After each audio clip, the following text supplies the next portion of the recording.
This is for those whom seek the advice of mediums, of fortune tellers, tarot card readers, and anyone besides the Lord himself. For those whom praise the universe and worship the sun, the moon, the stars, the earth, and the things within it, instead of the creator who made it all. I am in Deuteronomy chapter 4, verse 15. Take careful heed to yourselves, for you saw no form when the Lord spoke to you at Horeb out of the midst of the fire.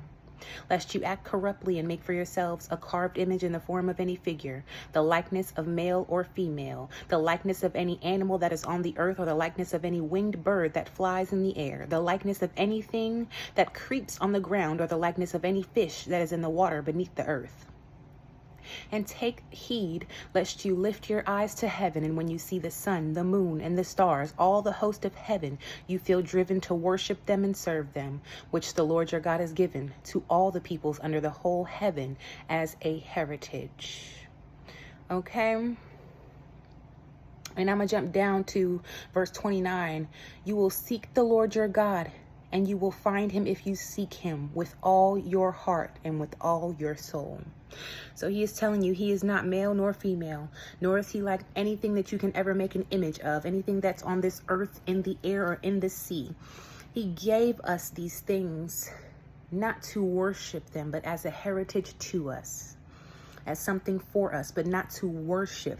And what is the definition of worship? Because some people will say, well, I don't worship it. I use it, or I pray to it. And okay, so the definition of worship is the feeling or expression of reverence and adoration, the acts or rites that make up a formal expression, adoration, devotion, homage, addressing or referring to as important or high ranking. So that is still worshiping it. You're giving it high ranking. You're saying it can do this for me. You are still giving it some type of form that it truly does not hold, or is not supposed to hold, which is making it an idol, idolizing these things, placing it before God, in front of God, replacing it with God. So it's not in front of or behind God, but it is the God at this point, when all you need is God. God created these things. You don't need an idol, not a sun, a moon, a star, a crystal, a sage. You don't need to idolize anything. None of these things hold the meaning that you give it. Okay?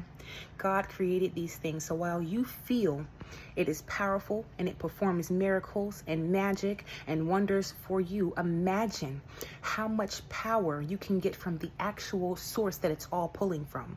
All of that is pulling from some source, right? And if you say you're doing it for good, then it's pulling from a godly source, not a demonic force, right? So imagine, instead of using the resources, imagine using the actual source that created the thing that you are using. The source is far more powerful than the resources that you are using. And the source is God, not this universe that is still idolizing something other than God. God is the only thing to be worshiped and adored and called upon and used and referenced to. He is the Almighty Most High, not these other resources which he's created, which all still use him as the source to pull their energy from. If you think that's powerful, imagine how much more power you get when you turn to God.